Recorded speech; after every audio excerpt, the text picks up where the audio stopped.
The Alpha King's jaws close around Connor's throat in the firelight. "You thought you could take my mate?" Callum's voice is deadly calm as wolves surround them. Connor's eyes widen with terror. "She's not yours. I spent 3 years. The goddess chose us 9 weeks ago. Your claim was always a lie." Before we dive in, comment where in the world you are watching from, and don't forget to click subscribe. Whispers echo through the northern highlands, stories of an Alpha King who walks alone through corridors meant for 2. For 93 years, Callum Ashford has ruled the Stormwatch territories with absolute authority. His silver eyes seeing everything, his commands reshaping the landscape of wolf politics across 3 continents.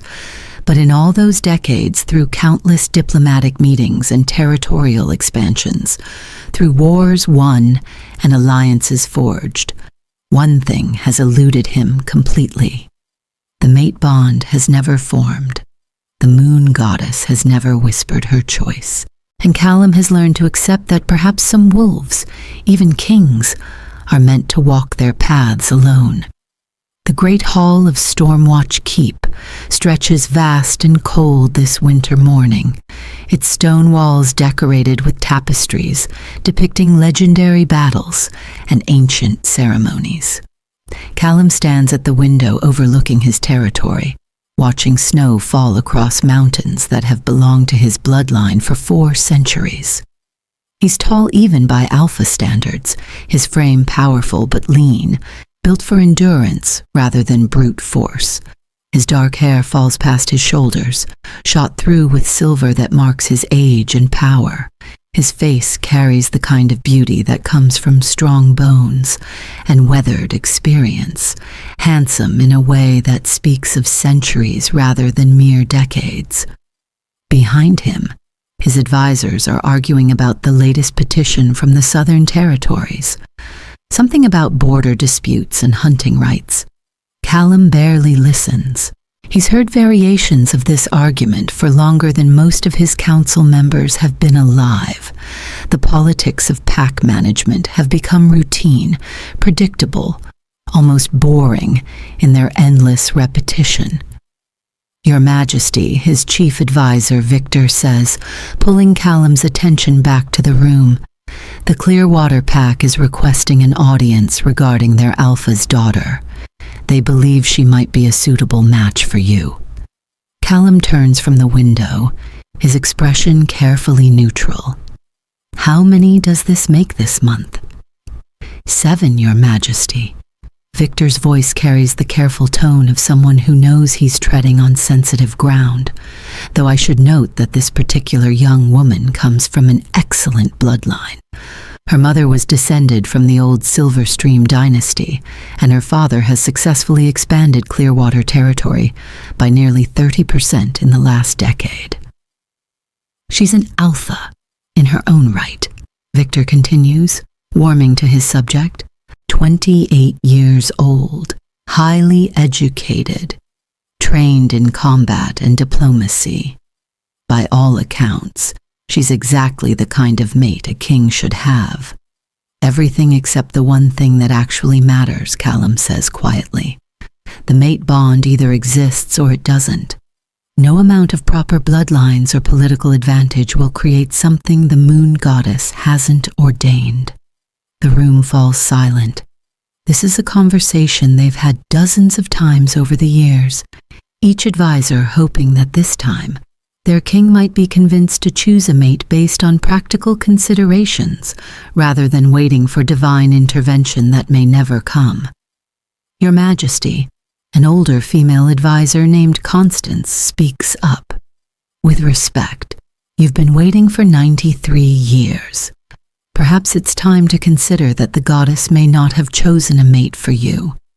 Perhaps you're meant to select your own partner based on compatibility and mutual respect, rather than mystical bonds."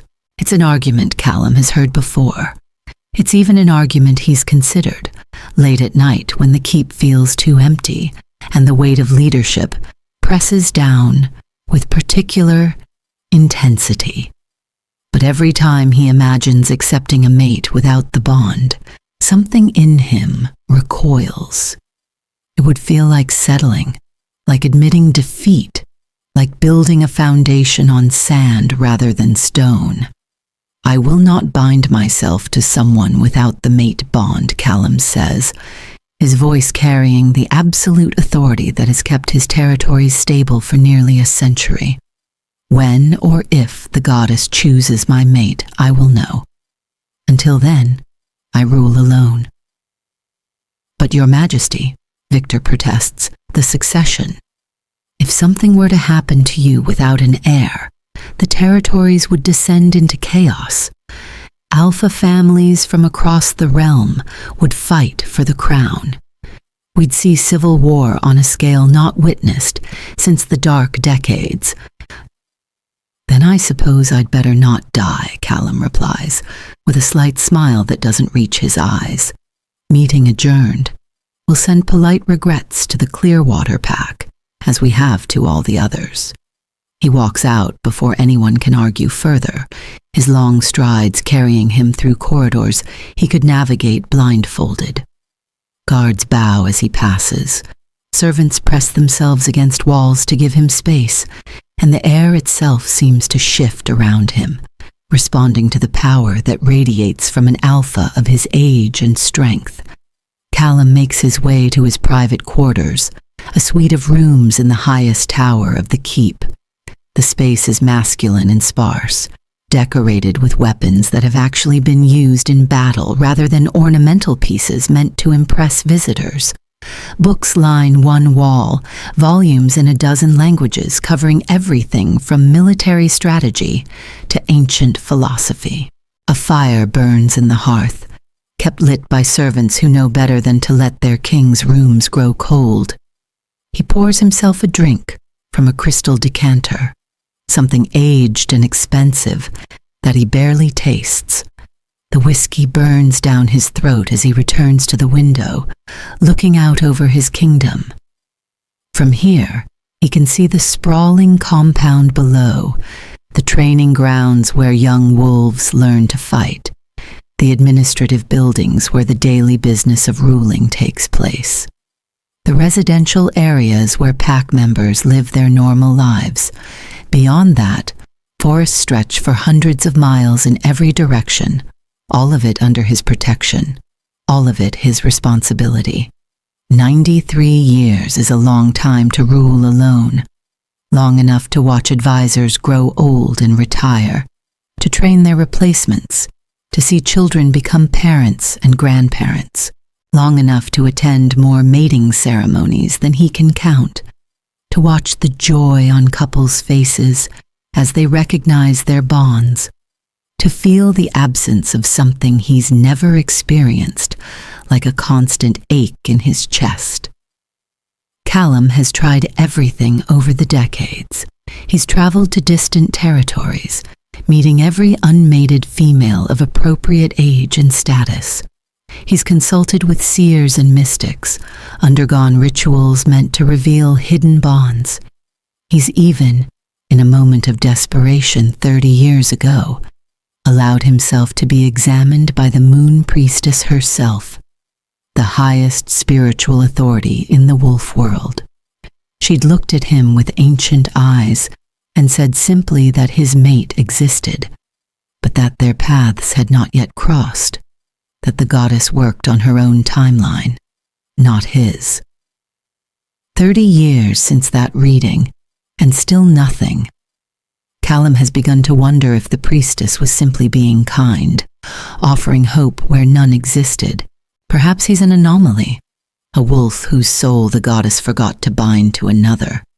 Perhaps this loneliness is his destiny, the price of the power and responsibility he carries. A knock at his door interrupts his brooding. "Come in," he calls, recognizing the footsteps approaching as belonging to his head of security, a gruff beta named Thomas, who served the crown for 40 years. "Your Majesty," Thomas says, entering with a bow. "There's a situation that requires your attention." It's not urgent exactly, but it's unusual enough that I thought you should be informed immediately. Callum gestures for him to continue, grateful for the distraction from his own thoughts. We've received a message from the Riverside Pack, Thomas explains. Their alpha, Graham Thornton, is requesting emergency asylum for one of his pack members, an Omega named Brena, who's being pursued by a rejected mate. Rejected mates don't typically pursue, Callum observes. Once the rejection is formal, the bond severs. Why is this one different? According to Alpha Graham, the male in question never formally accepted the rejection. He's been harassing the Omega for months, making threats, attempting to force her to withdraw the rejection. The situation has escalated to the point where Alpha Graham fears for her safety, and he's requesting that she be allowed to take sanctuary here until the matter can be resolved. Callum frowns. Riverside Pack is 300 miles south. Why send her here instead of handling it internally? Alpha Graham says he's tried. The male, a beta named Connor Blackwood, comes from a powerful family with connections to several neighboring packs. Every time Graham tries to enforce consequences, Blackwood's relatives interfere, calling in favors, applying political pressure. Graham believes that only the authority of the Crown can fully protect this Omega and force Blackwood to accept the rejection. It's a delicate situation, Callum acknowledges. If I intervene, I'm essentially declaring that Alpha Graham can't maintain order in his own territory. That sets a dangerous precedent. But if I refuse, an Omega remains in danger from a male who won't accept her autonomy. What's your read on Graham's character? He's solid, Your Majesty. Young, only been alpha for about 5 years since his father stepped down, but he's earned respect for his fairness and dedication to pack welfare. I don't think he'd bring this to you unless he genuinely believed he had no other option. Callum considers for a moment, then nods. Grant the asylum. Have the Omega brought here under royal escort. I'll deal with Blackwood and his family personally. If they want to play politics, they can play with someone who's been at this game longer than they've been alive. Thomas grins slightly. I'll make the arrangements. She should arrive within 3 days. And Your Majesty, I should mention something unusual. Alpha Graham included a physical description in his message, which is odd for an asylum request. Typically, they just send basic identification. Why would he include physical details? Callum asks. I'm not sure, Thomas admits. But he specifically noted that the Omega is unusually large for her designation. Tall, he said, and built more like a warrior than a traditional Omega. He seemed concerned that we might react negatively to her appearance, wanted to prepare us in advance. Callum waves a dismissive hand. I don't care what she looks like. Her safety is what matters. Make sure the guest quarters in the East Wing are prepared and assign guards who understand they're there to protect her, not intimidate her. She's been through enough without feeling like she's trading one prison for another. Thomas bows and leaves to make arrangements. Callum returns to his window, his mind already turning to the problem of Connor Blackwood. Men who refuse to accept rejection are dangerous, their obsession often escalating into violence. The Omega, Brena, is right to be afraid, and Alpha Graham is right to seek help, rather than let pride prevent him from protecting his pack member. 3 days later, Callum is in a council meeting when Thomas appears in the doorway, his expression urgent enough that Callum immediately calls for a recess. The Omega has arrived, Your Majesty, Thomas says quietly. But there's a complication. What kind of complication? She's in distress. The journey was difficult, and she's been traveling for 3 days straight with minimal rest. She collapsed in the courtyard about 10 minutes ago. Our healers are with her now, but I thought you should know. Where is she? Callum asks, already moving toward the door.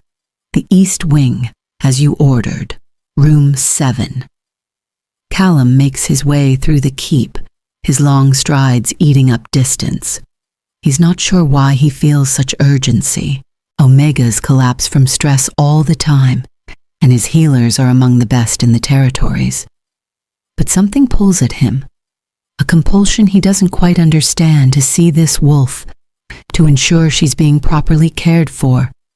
He reaches the guest quarters to find 2 healers hovering over a bed where a figure lies motionless. Callum steps into the room and freezes. The Omega is enormous. Not fat, not unhealthy, but tall and powerfully built in a way that contradicts everything traditional Omega presentation should be. She must be close to 6 feet tall, with broad shoulders and muscular arms visible beneath the simple traveling clothes she wears. Her hair is a deep auburn, spread across the pillow in tangles that speak of days without proper care. Her face is striking rather than conventionally pretty, with strong features and a dusting of freckles across her nose and cheeks. She looks like she should be a warrior, a beta, or even an alpha in build and bearing. She looks nothing like an Omega should, and the moment Callum's eyes land on her unconscious form, everything in his world shifts. The mate bond slams into place with such force that he actually staggers, grabbing the doorframe for support.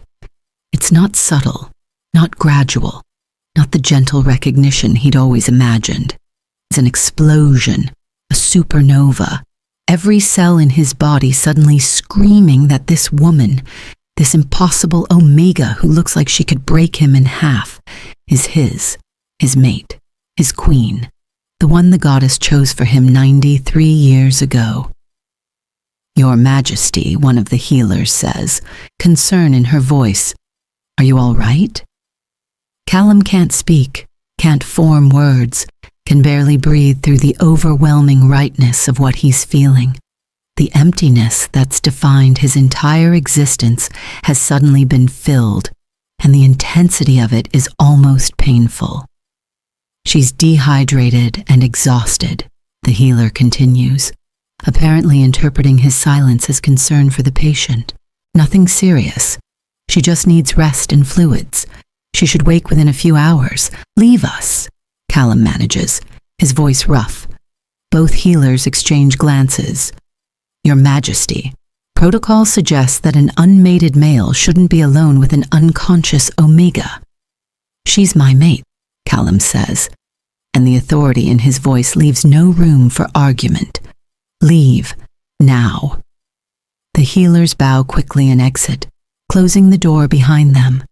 Callum approaches the bed slowly, each step feeling like walking through deep water. Up close, the Omega is even more striking. Her skin is fair, almost pale, with those freckles scattered like stars across her face and arms. Her hands are large and capable, with calluses that speak of physical labor. She's beautiful in a way that has nothing to do with delicacy or fragility.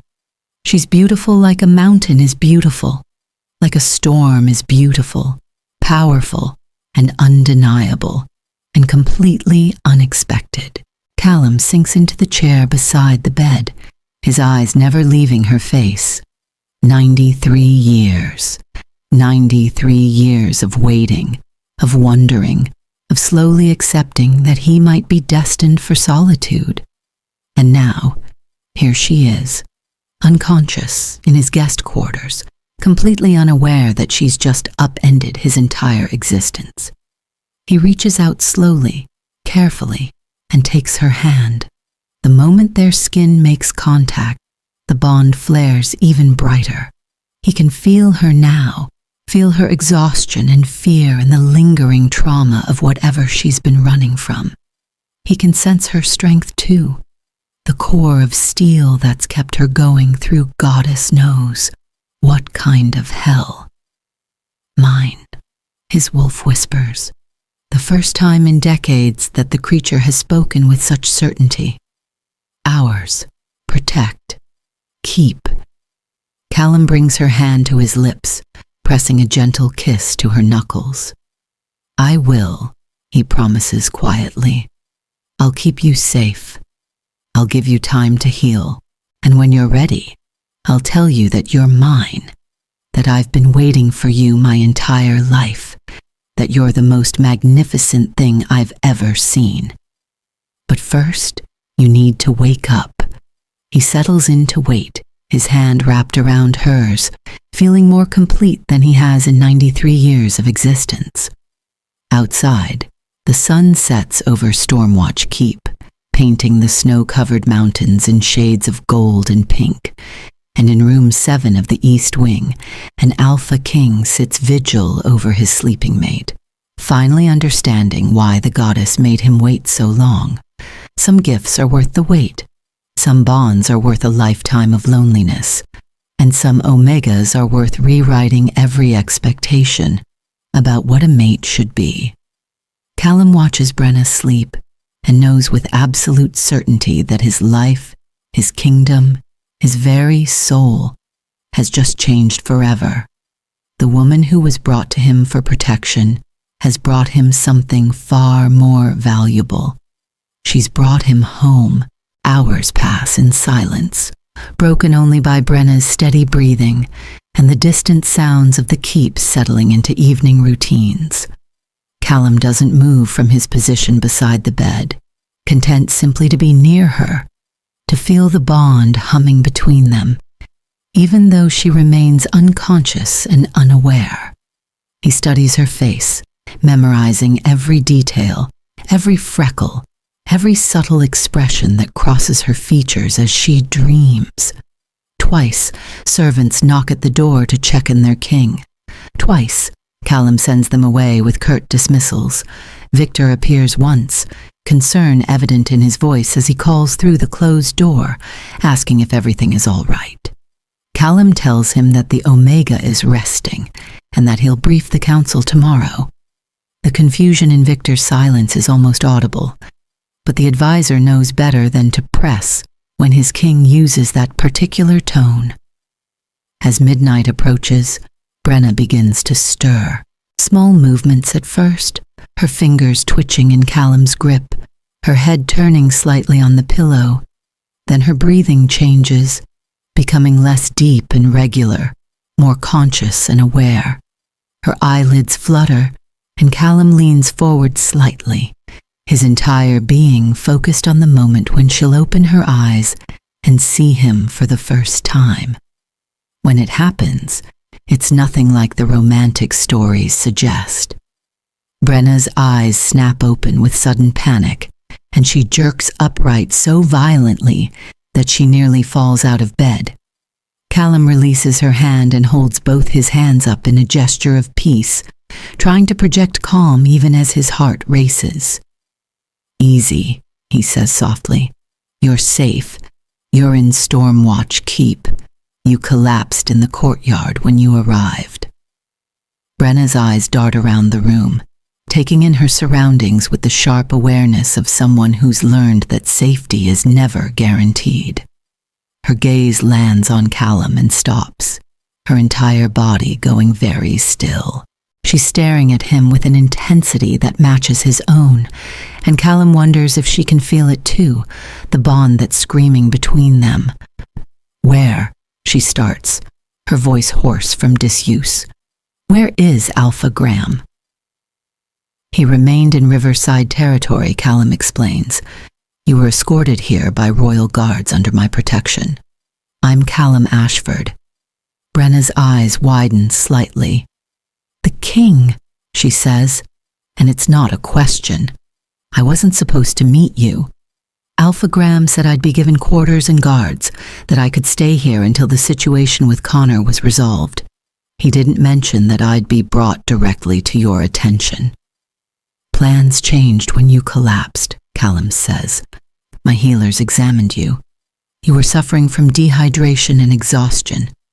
Nothing serious, but concerning enough that I wanted to ensure you were properly cared for." Brena pulls the blanket up slightly, a defensive gesture that makes something protective flare in Callum's chest. "I apologize for causing trouble.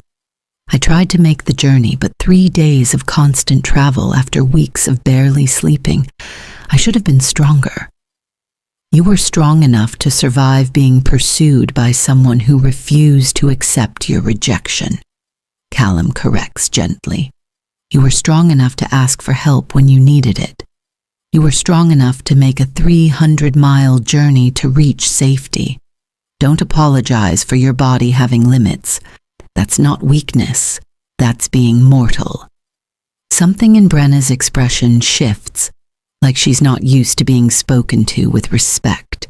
She studies Callum's face, and he can see her taking in details, analyzing, trying to determine if he's a threat or an ally. He stays very still, letting her look, letting her come to her own conclusions. You're younger than I expected, she says finally. The stories make you sound ancient. I am ancient by most standards, Callum replies with a slight smile. 93 years tends to qualify as old, even among long-lived wolves, but I suppose ancient is relative. 93, Brena repeats, and there's surprise in her voice. You don't look it. You look maybe 40 at most. Good genes, Callum says lightly, though the truth is that powerful alphas age slowly, their bodies maintained by the strength of their wolves. But we're not here to discuss my appearance. We're here to discuss your safety and what happens next. Brena's shoulders tense. What happens next is that I stay here until Connor gives up or formally accepts my rejection. Alpha Graham said you'd agreed to provide sanctuary. I did agree, Callum confirms, and that protection stands. But I need to understand the full situation. Graham's message said that Blackwood has been harassing you for months, that his family's political connections have prevented proper consequences. Tell me the whole story from the beginning. Brena is quiet for a long moment, her fingers twisting in the blanket. When she speaks, her voice is carefully controlled, stripped of emotion. Connor and I grew up in the same pack. We were friends as children, training partners as teenagers. When I presented as Omega at 16, everyone assumed we'd eventually become mates. Omegas don't usually look like I do, so there weren't many other options for someone my size. Connor seemed like a logical choice. Did you feel the mate bond with him, Callum asks, though he already knows the answer. There's only one mate bond for each wolf, and Brena's other half is currently sitting beside her bed, barely restraining the urge to claim her right here and now. No, Brena admits, but I didn't know what it was supposed to feel like. I thought maybe the stories were exaggerated, that maybe real bonds were more subtle than the legend suggested. So when Connor started courting me 3 years ago, I accepted his attention. We dated for 18 months before he asked me to accept a mating bond, and you said no, Callum guesses. I said I needed time, Brena corrects.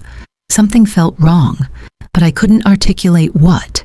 Connor is handsome, successful, from a good family. On paper, he was everything an Omega should want. But when I thought about binding myself to him forever, I felt trapped instead of excited. She takes a breath before continuing. I asked for 6 months to think about it. Connor agreed, but over those 6 months he became increasingly possessive. Started making decisions for me without asking, telling other males they couldn't speak to me, showing up places I was supposed to be alone. He said it was because he loved me, because he wanted to protect me, but it felt like control, not love. By the time the 6 months were up, I knew I couldn't accept him, so I performed the formal rejection ceremony in front of Alpha Graham and the Pack Council. I thought that would be the end of it, but Connor refused to accept. He stood there in front of everyone and said no, that he wouldn't let me throw away what we had, that I was confused and scared, and he'd give me more time to come to my senses. Callum's hands clench into fists. That's not how rejection works. Once it's formally offered, the other party has to accept, or the bond remains in limbo, but they can't force someone to withdraw a rejection. Exactly, Brena says. But Connor started acting like the rejection never happened. He'd show up at my house, leave gifts, send messages saying he was being patient while I worked through my issues. When I told him to stop, he'd get angry, say I was being unreasonable, that I owed him a chance after 18 months together. Alpha Graham intervened multiple times, ordering Connor to stay away from me. But Connor's father is the pack's head beta, and his uncles control significant territory in the southern regions. Every time Graham tried to enforce consequences, Connor's family would push back, calling in favors from other alphas, threatening to withdraw support for Graham's leadership. So Graham was stuck between protecting you and maintaining pack stability. Callum observes. That's a difficult position for a young alpha. It got worse 3 months ago, Brena continues, and for the first time her voice wavers slightly. Connor cornered me after a pack meeting. He was drunk, angry, saying I'd humiliated him, that I owed him an explanation. When I tried to leave, he grabbed me. We fought, and I'm strong enough that I got away, but barely. She pulls back the sleeve of her shirt, revealing fading bruises on her forearm. He left these. Rage floods through Callum with such intensity that his eyes flash silver, and the air around him crackles with power. He forces himself to take a slow breath, to control the instinct to hunt down Connor Blackwood immediately and tear him apart. That's when Graham contacted you, he says, his voice deadly calm. Yes. Graham said the situation had escalated beyond what he could handle internally, that Connor's obsession was dangerous and his family's protection made him untouchable within Riverside Pack. He said the only authority that could override the Blackwood family's influence was the Crown, so he asked if I could take sanctuary here until Connor either accepted the rejection or could be dealt with properly. And you agreed to come, Callum says, even though it meant leaving your pack, your home, everything familiar. Brena meets his eyes, and there's steel in her gaze. I agreed because the alternative was worse. Connor was escalating. The next time he cornered me, I might not get away. And even if I did, even if I hurt him defending myself, his family would turn it around, make me the villain. At least here, I'm protected by someone whose authority they can't challenge. You are protected, Callum confirms, and there's absolute conviction in his voice. Connor Blackwood will never touch you again. I'll make sure of that. Brena studies him with that intense gaze, and Callum wonders what she sees. Does she feel the bond at all? Can she sense that the man sitting beside her bed is her mate, her other half, the one the goddess chose for her before either of them were born? Or is she too traumatized, too exhausted, too focused on survival to notice the connection humming between them? Thank you, she says finally. Alpha Graham spoke highly of you. He said if anyone could keep me safe, it would be you. I'll keep you safe, Callum promises, but I need you to understand something. This isn't temporary sanctuary where you hide until the problem resolves itself. Connor Blackwood has committed multiple offenses under Wolf Law. He refused a formal rejection. He harassed you for months, and he physically assaulted you. Those are crimes that warrant severe punishment.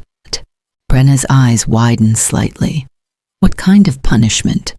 At minimum, exile from his pack and all affiliated territories. At maximum, death. Callum's voice is matter of fact.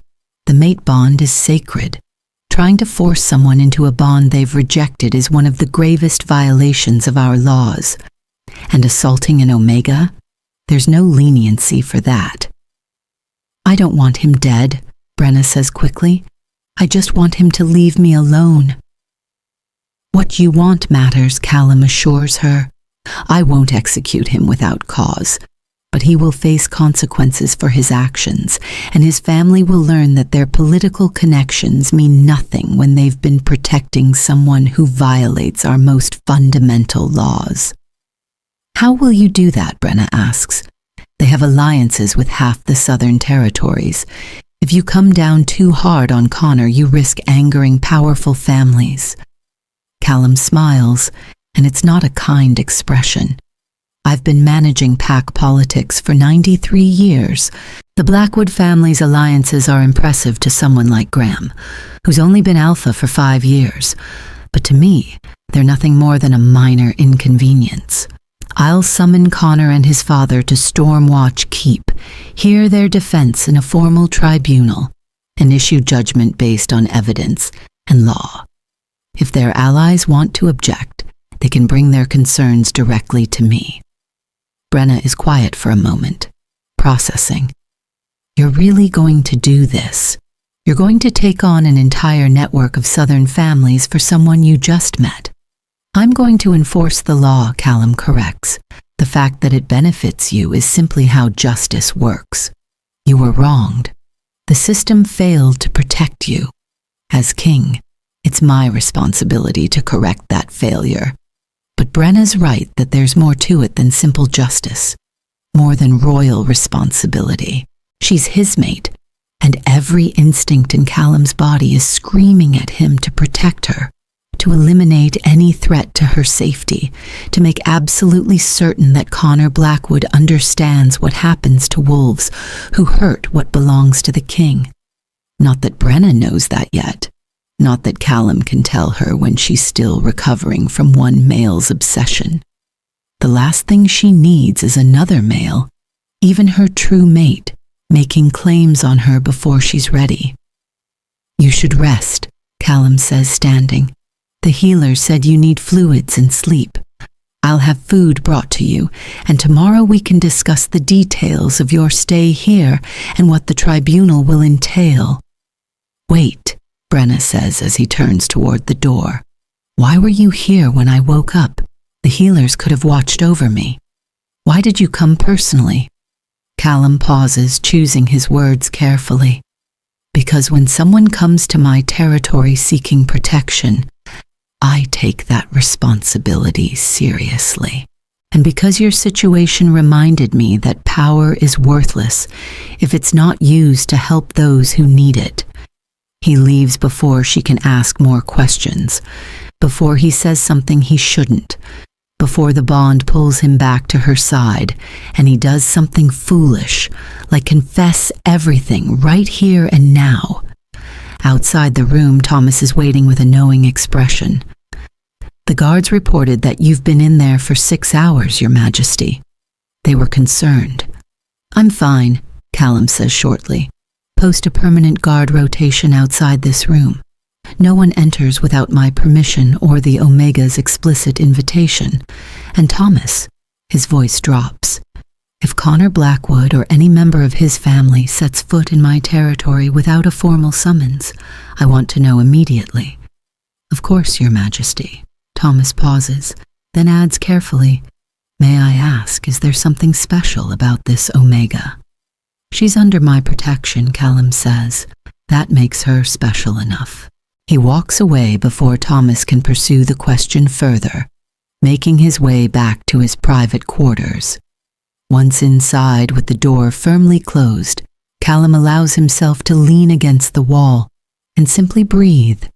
93 years of waiting, and his mate appears in the form of an Omega twice the size of any he's ever seen, fleeing from an obsessed beta, looking nothing like anything traditional Omega presentation suggests.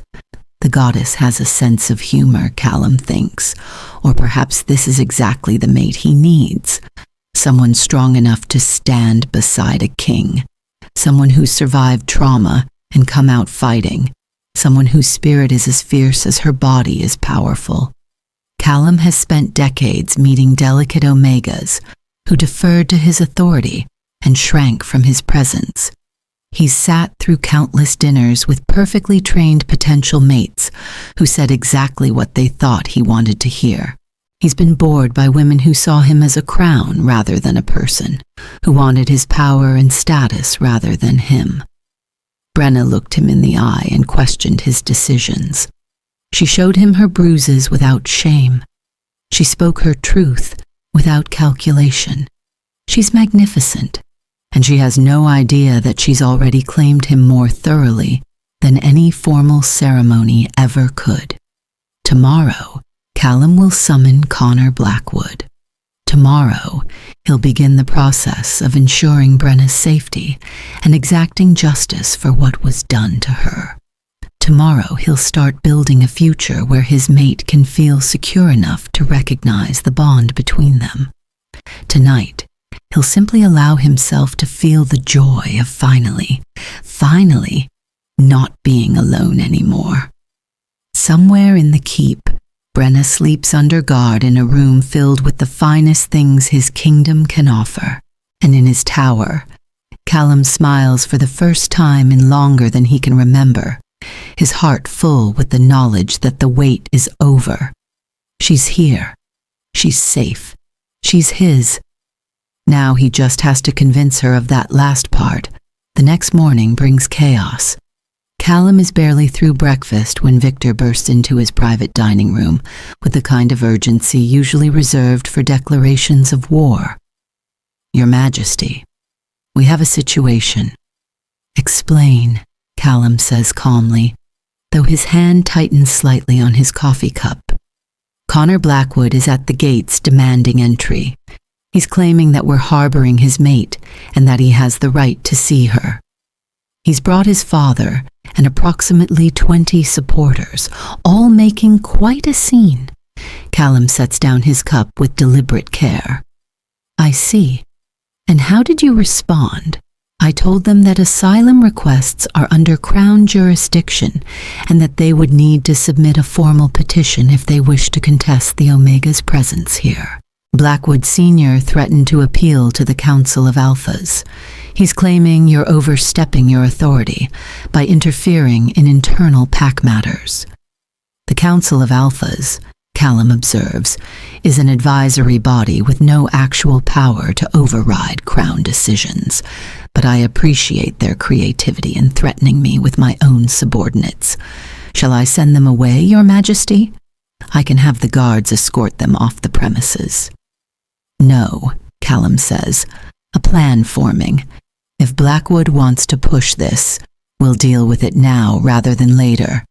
Summon my full council to the throne room in 1 hour. I'll hear Connor Blackwood's petition in formal session." Victor's eyes widen. "You're going to grant them an audience?" "I'm going to give them exactly what they're asking for," Callum says. "They want to contest my authority? Fine. Let them do it in front of witnesses, on record, so that when I deny their claim and issue judgment, there can be no argument about whether they received fair hearing." "This is about the Omega, isn't it?" Victor says, his tone careful. "Not just about asylum law or royal authority. You're invested in this case specifically." "Every case that comes before me receives my full attention," Callum replies. "Now go. Make the arrangements." "I want every member of the council present, and send word to Brena that she has the option to attend, but is not required. Make it clear that the choice is entirely hers." Victor bows and retreats, leaving Callum alone with his thoughts. The smart political move would be to handle this quietly, to negotiate with the Blackwood family in private, to find some compromise that saves everyone's pride. But Callum doesn't want to compromise. He wants Connor Blackwood to understand in the most public way possible that Brena is under Crown protection, and that any further harassment will result in consequences so severe that no amount of family influence can prevent them. And if that means demonstrating his authority in a way that makes the Southern families uncomfortable, so be it.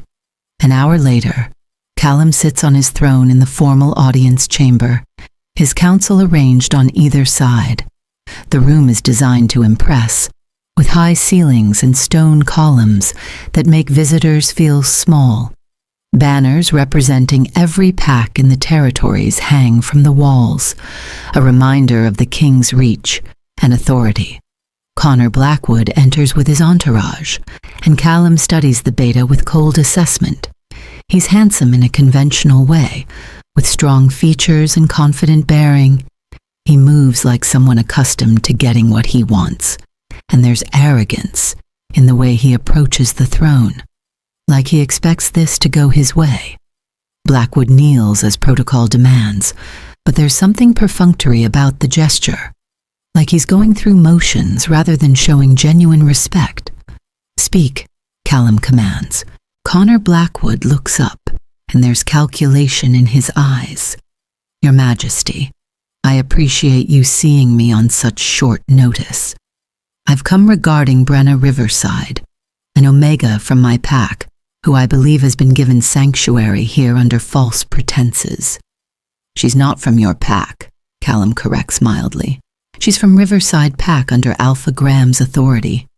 "A minor point," Connor concedes, "but one that doesn't change the fundamental issue.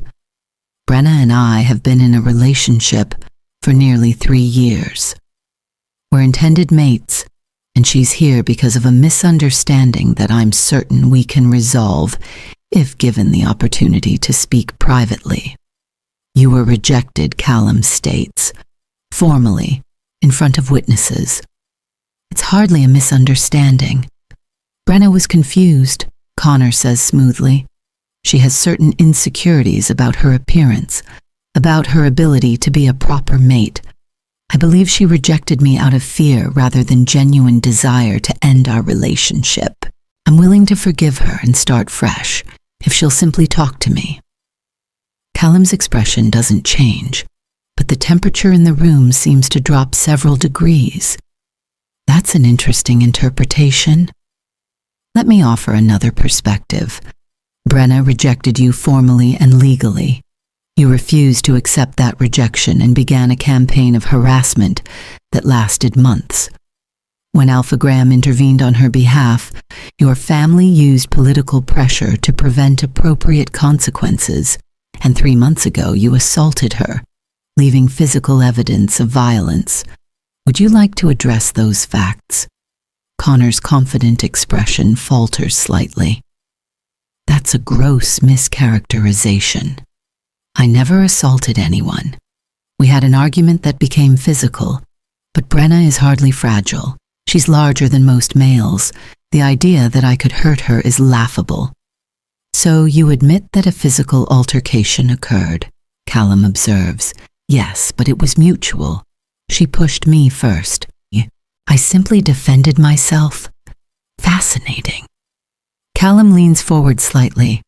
"An Omega half your size allegedly pushed you, and your defense was to grab her hard enough to leave bruises that were still visible weeks later. Is that your testimony?" Connor's father steps forward, an older beta with gray in his hair and steel in his eyes.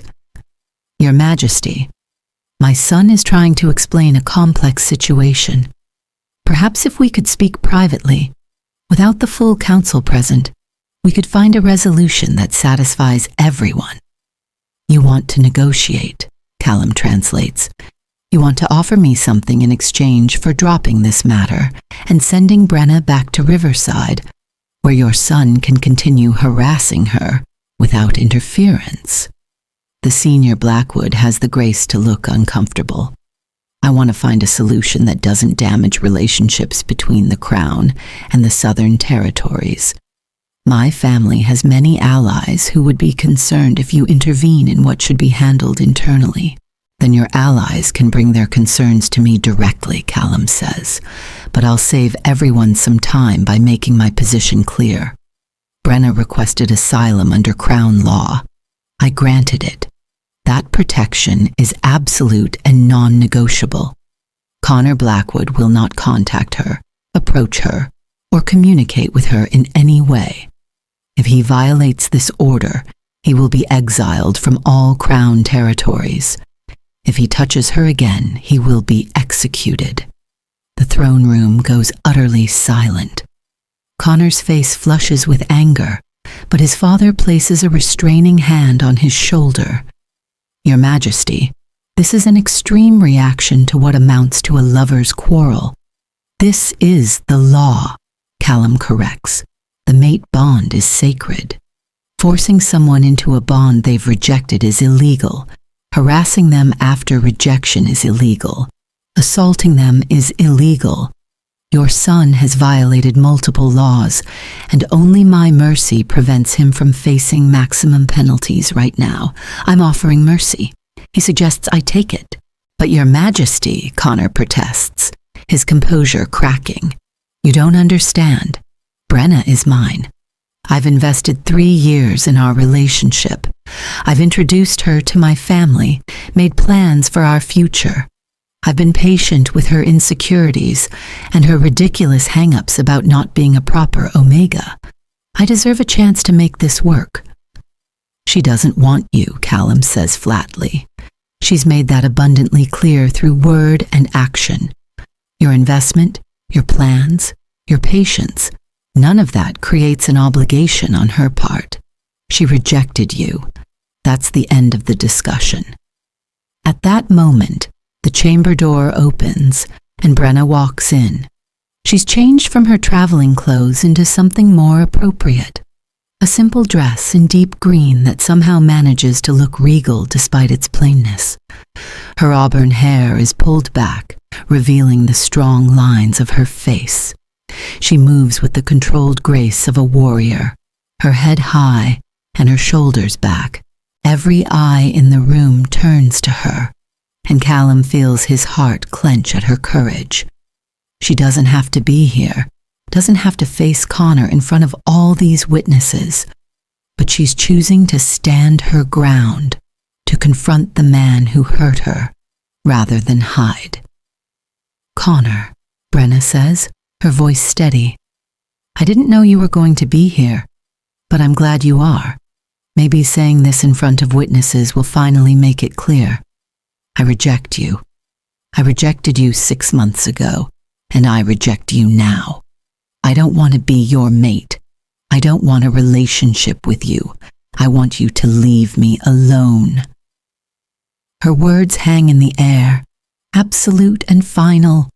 Connor stares at her with an expression that shifts from shock to anger to something that might be desperation. Brena, you don't mean that. You're just scared. Once you calm down and think rationally, I was perfectly rational when I rejected you the first time, Brena interrupts, and I'm perfectly rational now. This isn't about fear or confusion or any other excuse you've invented to avoid accepting reality. I don't want you. I never wanted you. And I'm grateful to the king for giving me a place where I can say that without worrying about your family, protecting you from consequences. You ungrateful, Connor starts, taking a step toward her. Enough, Callum says, and there's such power in his voice that Connor actually stumbles backward. The king rises from his throne, descending the steps until he's standing level with the group. You've had your hearing. You've presented your case, and you've heard Brena reject you again, clearly and publicly. There's no ambiguity here, no room for interpretation. She doesn't want you. My judgment is as follows. Connor stands rigid, his hands clenched into fists at his sides.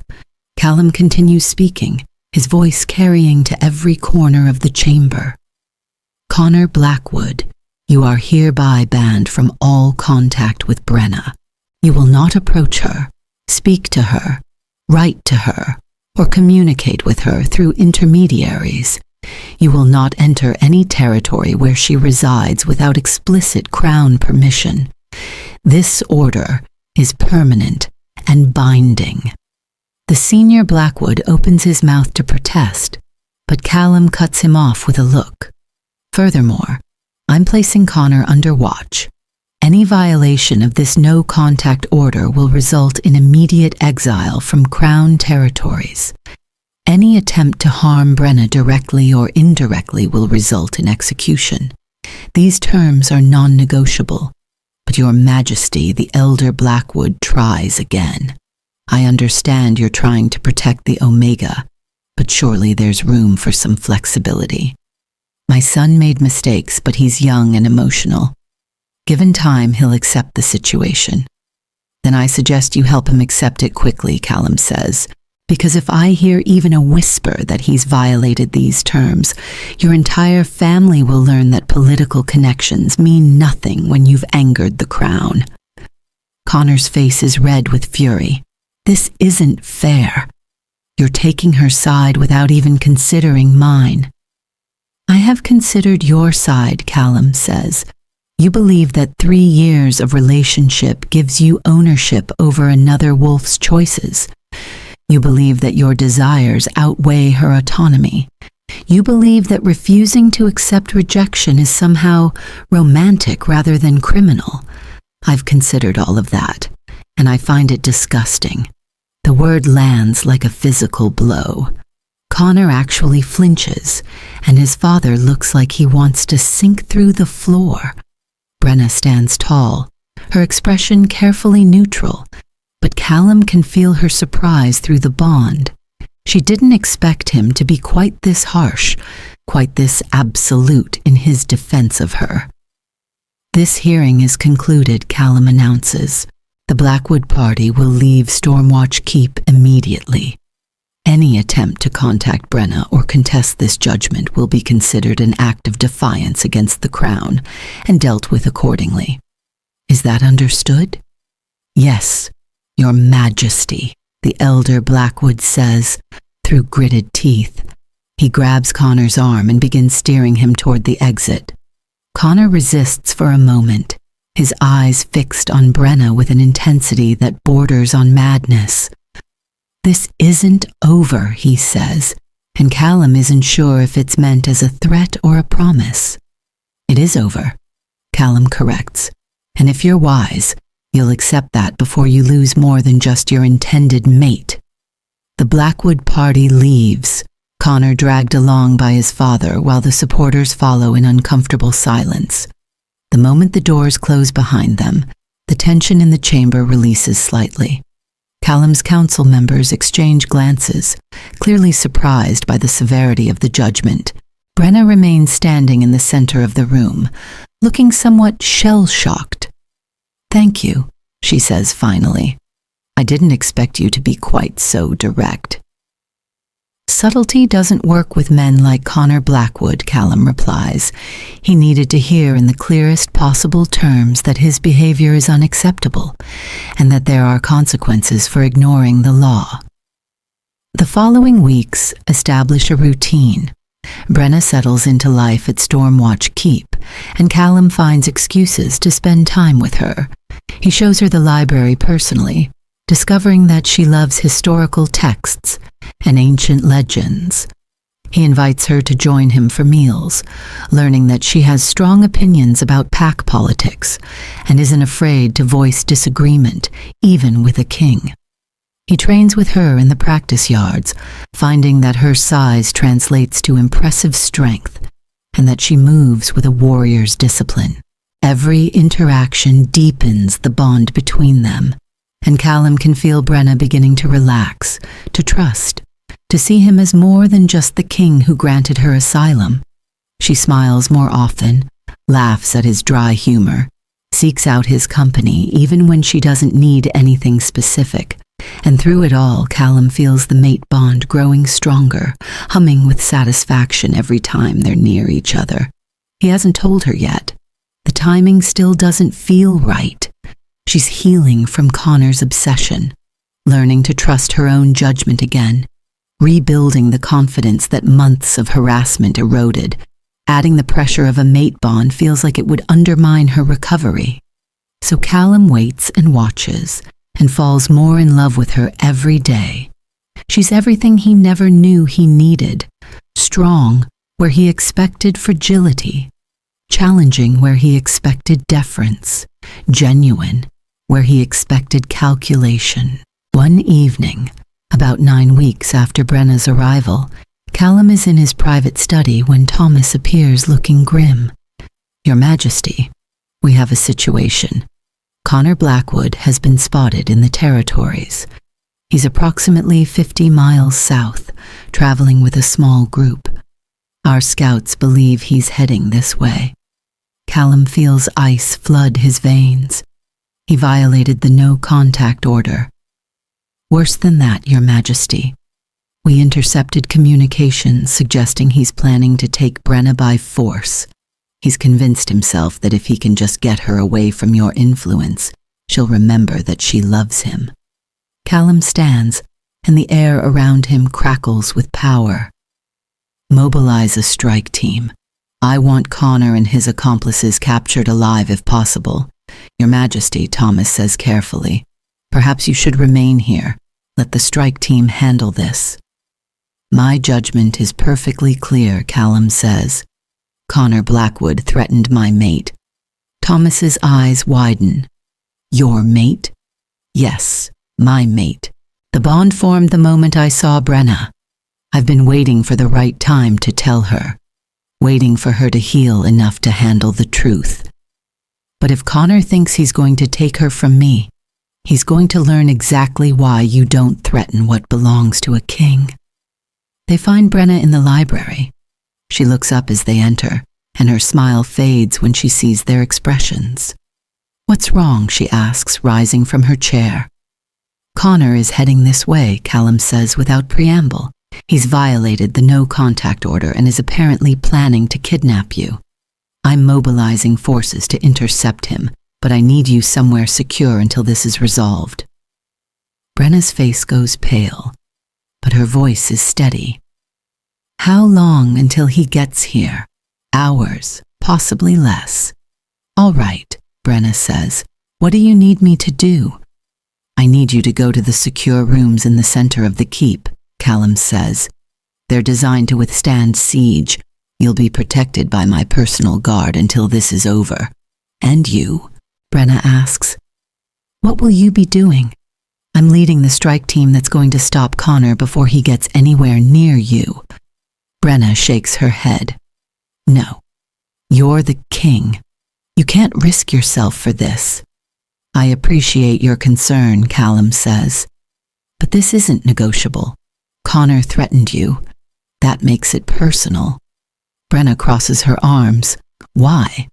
Why does this make it personal? I'm grateful for your protection, but I'm not worth you risking your life. Yes, you are, Callum says, and it's time I told you why. He gestures to Thomas, who discreetly retreats, closing the doors to give them privacy. Callum turns back to Brena, who's watching him with confused eyes. You're my mate, he says simply. The bond formed the moment I saw you 9 weeks ago. I've been waiting to tell you, waiting for the right time. But Connor has forced my hand. I won't let him take you. I can't. You're mine, Brena. You've been mine since before either of us knew it. The silence that follows is absolute. Brena stares at him like he's speaking a language she doesn't understand. Your mate, she finally says. The mate bond. With me. With you, Callum confirms. I'm sorry I didn't tell you sooner. You were healing from Connor's harassment, and I didn't want to pressure you or make you feel obligated. But the truth is that every moment I've spent with you has been because I'm drawn to you on a level that goes beyond choice or reason. The goddess chose us for each other, and I've been falling more in love with you every day.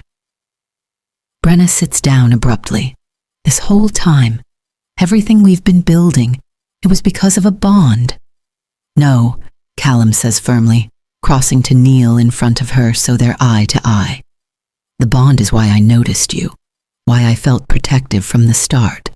But everything else, getting to know you, enjoying your company, wanting you to stay, that's all real. That's me choosing you, not just fate. I would want you even without the bond, Brena. How can I trust that anything you've said or done is genuine when you've been keeping something this massive from me? Because you know me, Callum says. You've spent 9 weeks learning who I am. Have I ever lied to you? Have I ever pressured you? Have I ever made you feel like you owed me something? No, Brena admits. But this is different. This is a mate bond. That's sacred binding. You should have told me immediately. I should have, Callum agrees, and I'm sorry I didn't. But Brena, I need you to understand something. I've waited 93 years for this bond to form. 93 years of wondering if I'd die alone. And then you appeared, and everything I'd been missing suddenly made sense. I was trying to protect you, trying to give you time to heal, but I see now that keeping this from you was wrong. I'm sorry. Then don't process it right now, Callum says. Right now, I need you to let me protect you. We'll deal with the mate bond later after Connor is no longer a threat, but I need to know that you're somewhere safe while I handle this. Promise me you'll come back, Brena says. Promise me this won't be the last conversation we have. I promise, Callum says. I've waited 93 years for you. I'm not going to lose you now. The strike team assembles quickly. They move out under cover of darkness, tracking Connor's group.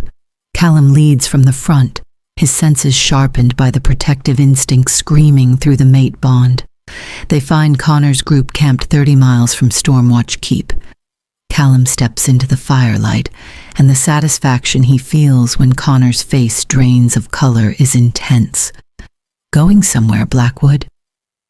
Your Majesty, Connor stammers. I didn't. You weren't violating a direct order from your king. Callum interrupts. You weren't planning to kidnap an Omega under Crown protection?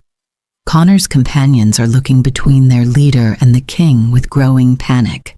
This is a misunderstanding, Connor tries. I just wanted to talk to Brena. You thought you could violate my direct order, Callum says. You thought you could march toward my territory with the intention of taking my mate. Your mate? Connor's expression shifts from fear to fury. She's not your mate. She's mine.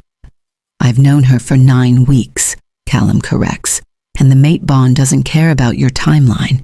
The goddess chose us for each other. That bond is sacred and absolute.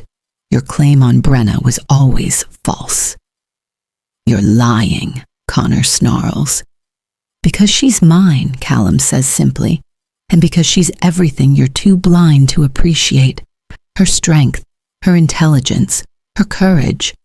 She's magnificent, and you tried to convince her she was broken. Connor lunges forward, shifting mid-leap into his wolf form. Callum meets the attack head-on, his own shift instantaneous.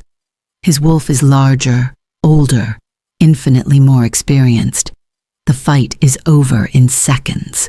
Callum's jaws close around Connor's throat, not biting down but holding him immobile. Shift, Callum orders. Connor obeys, returning to human form. He lies in the dirt, Callum's wolf standing over him. I should kill you, Callum says. You violated my order. You threatened my mate. Please, Connor whispers. What you feel isn't love, Callum corrects. It's obsession. Love respects boundaries. Love accepts no for an answer. Love doesn't leave bruises. Callum shifts back to human form. Here's what's going to happen. You and your accomplices are under arrest. Given that you violated a direct order and attempted to kidnap a wolf under Crown protection, the minimum penalty is exile. The maximum is death. Callum watches his team secure Connor and the others, then runs back toward Stormwatch Keep, driven by the need to see Brena. The secure rooms are in the heart of the keep. Callum makes his way to where Brena waits. She's standing at the window when he enters. She turns at the sound and relief floods her face. You're alive, she breathes. You came back. I promised I would, Callum reminds her. Connor is captured. You're safe, Brena, completely safe. Brena closes the distance between them and throws her arms around him. I was so scared, she admits, not just for me, but for you. The thought of you fighting Connor, of something happening to you before we could talk, I couldn't bear it. Callum wraps his arms around her. Nothing happened to me. I'm fine. Connor never stood a chance. Brena pulls back to look up at him. Your mate. You keep saying that, like it's the most natural thing in the world. It is natural, Callum says. We're made for each other, Brena. But I need you to know something. The bond means we're compatible, that we're meant to be together. It doesn't mean you have to accept me right now.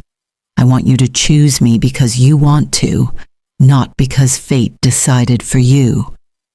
I've been choosing you, Brena says quietly. For weeks now. I thought it was just attraction, just gratitude growing into something more. But it was the bond, wasn't it? It was both, Callum insists. The bond creates the foundation, but everything we've built has been real.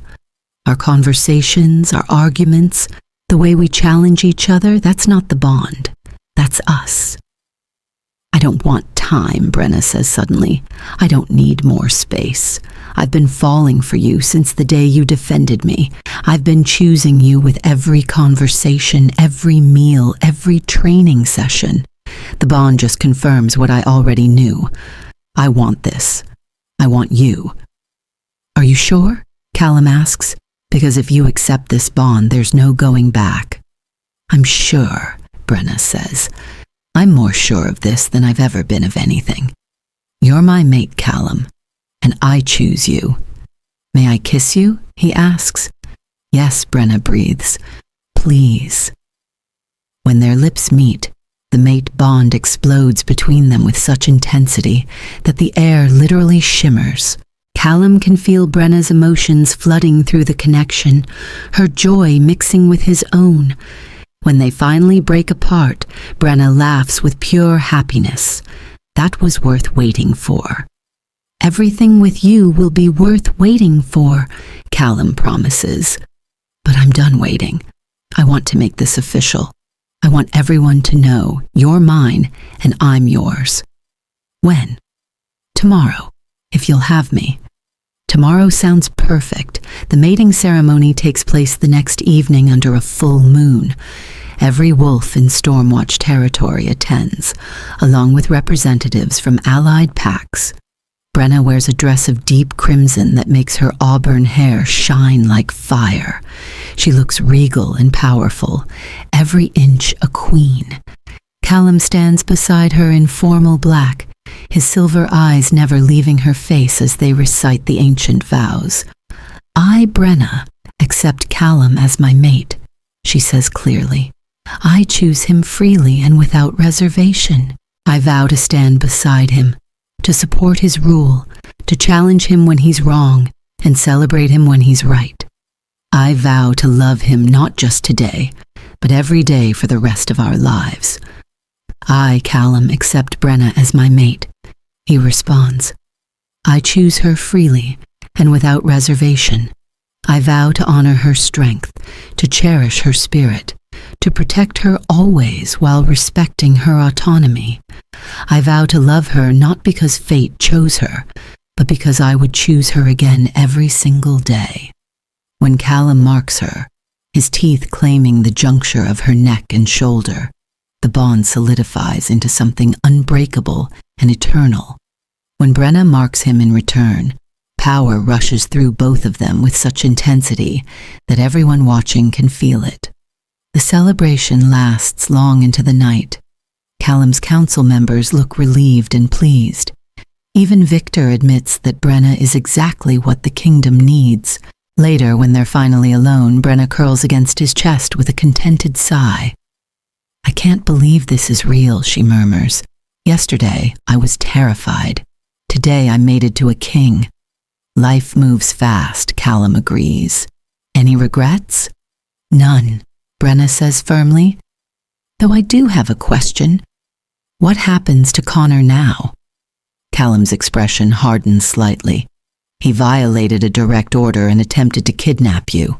The law requires severe punishment.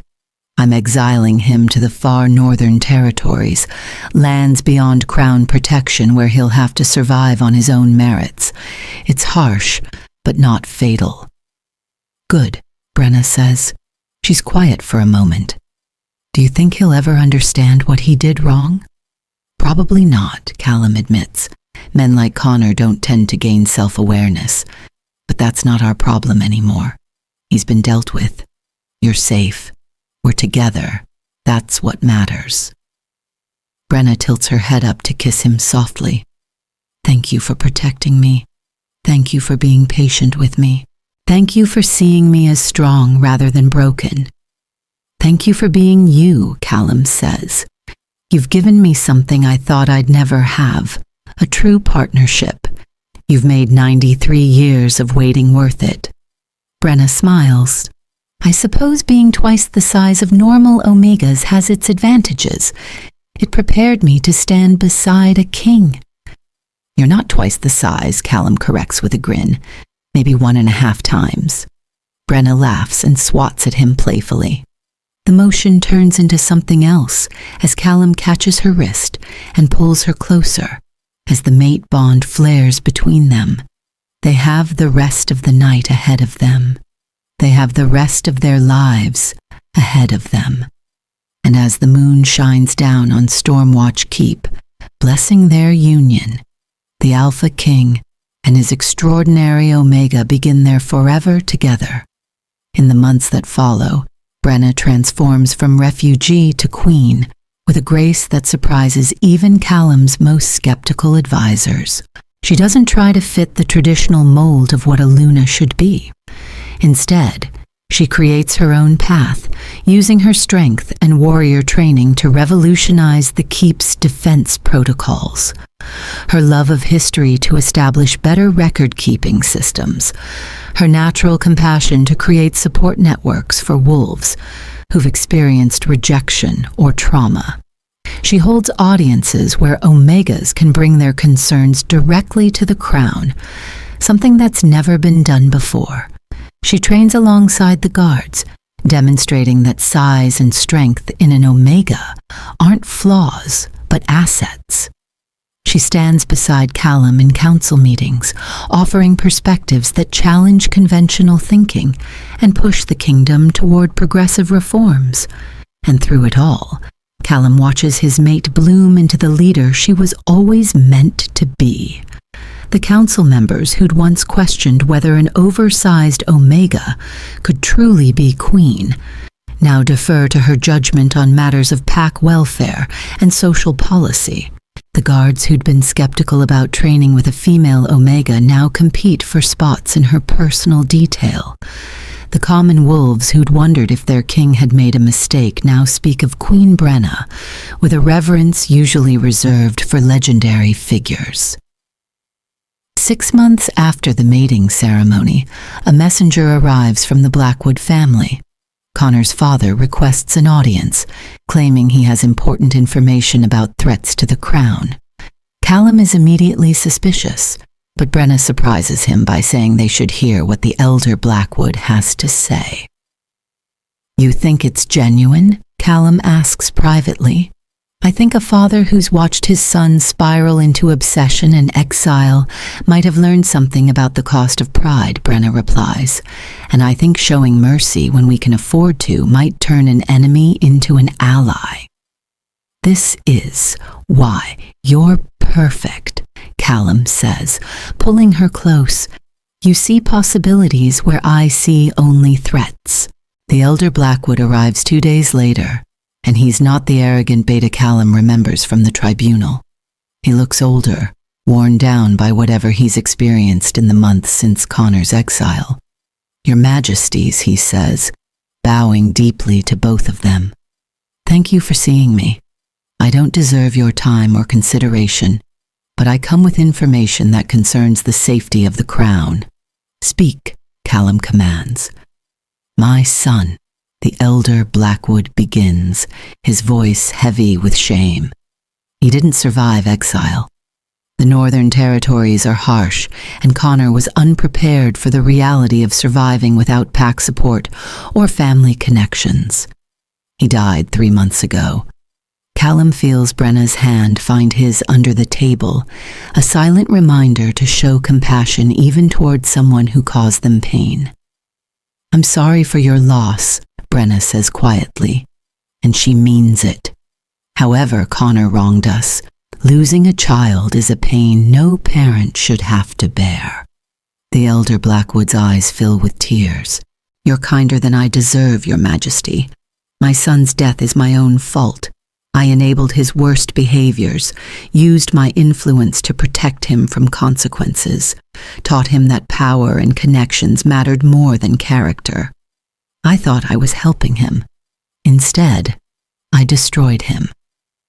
Before he died, the elder continues, Connor sent a letter. In it, he confessed that he'd been in contact with several Southern alphas who resent the Crown's progressive reforms, particularly the new protections for omegas and the restrictions on forced matings. They'd been planning to use Connor's grievance against the Crown as a rallying point for rebellion. Now that Connor is dead, Callum observes, they've lost their figurehead. Yes, but they're still organizing. The elder Blackwood pulls out a sealed document. This contains names, territories, planned meeting locations, everything Connor knew about their conspiracy. I bring it to you as payment for my sins and as proof that I've learned the cost of putting family pride ahead of what's right. Callum takes the document, studying the elder Blackwood carefully. Why should I trust this? Why should I believe you're not part of the conspiracy yourself?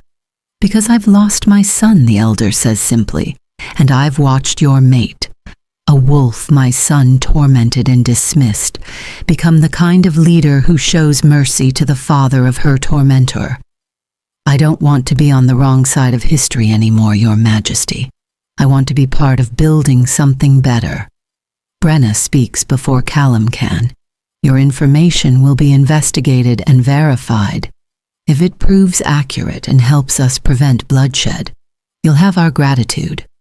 But trust must be earned over time, not purchased with a single act of contrition. Prove yourself through consistent action, not just words. The elder Blackwood bows again. I ask for nothing more, Your Majesty, just the chance to make amends. Over the following weeks, the information proves accurate. Callum's forces intercept the conspirators before they can organize properly, and the threat dissolves without violence. The elder Blackwood, true to his word, begins working to repair the damage his family's influence caused, using his connections to support the Crown's reforms rather than undermine them. And through it all, Brena continues to demonstrate why the goddess chose her. She's not just Callum's mate. She's a transformative force, changing the very definition of what an Omega can be, what a queen should be, what strength looks like when it's paired with compassion. Years later, when young wolves would come to Queen Brena seeking advice about mates and bonds and the pressure to conform to expectations, she'd tell them her story. She'd tell them about being rejected for being too big, too strong, too wrong for traditional Omega designation. She'd tell them about finding safety and then finding love. She'd tell them about a king who waited 93 years, and about an Omega who proved that the goddess's choices are always perfect, even when they don't match what society expects. Your worth isn't determined by how well you fit into others' boxes, she'd tell them. It's determined by who you are, what you contribute, how you treat others. The right mate won't try to make you smaller or different. They'll celebrate exactly who you are, and sometimes the most unexpected bonds are the strongest ones. If some young Omega listening felt their hope rekindling if they left standing a little taller, believing for the first time that being different wasn't a flaw, then Brena knew she'd fulfilled her purpose as queen. She'd become the person she'd needed when she was lost and afraid. And standing beside her king, Callum would watch her inspire others and fall in love with her all over again. The Omega who was brought to him for protection had brought him so much more. She'd brought him home, brought him joy, brought him the kind of love that makes 93 years of waiting feel like a small price to pay for forever. The lone Alpha King had waited for his Omega, and when she arrived, twice the size anyone expected and infinitely more perfect than he dared to imagine, she proved that the best things in life are worth waiting for. Sometimes the greatest love stories begin with someone asking for help and someone else being willing to give it. Sometimes strength comes in forms that society doesn't recognize until someone brave enough shows them what real power looks like. And sometimes the wolf everyone said was wrong for you turns out to be exactly right in ways no one could have predicted. Callum and Brena built a kingdom together over the decades that followed.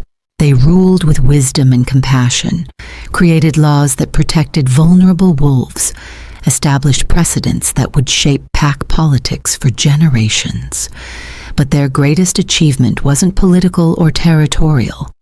Their greatest achievement was proving that mate bonds transcend expectations, that love respects autonomy, and that the most powerful wolves in the kingdom could also be the kindest. When historians wrote about their reign centuries later, they'd note the territorial expansions and the diplomatic treaties and the judicial reforms, but the wolves who actually lived through it would remember something else. They'd remember a queen who proved that strength and gentleness aren't contradictory. They'd remember a king who waited 93 years and then spent the rest of his life proving his mate's choice to accept him was the right one. They'd remember a love story that started with asylum and ended with a bond so strong it became legendary. And they'd tell their children and grandchildren about how sometimes the best things come to those who wait, how sometimes being different is exactly right, how sometimes the one you're meant for finds you when you least expect it, how sometimes protection becomes partnership, and partnership becomes love that lasts for centuries. The Alpha King waited for his Omega, and when she arrived, larger than life and twice as magnificent as anyone expected, she gave him everything he'd been missing and showed the world what a true queen looks like. Not delicate, not diminished, not traditionally anything, just perfectly herself. And that was more than enough. That was everything.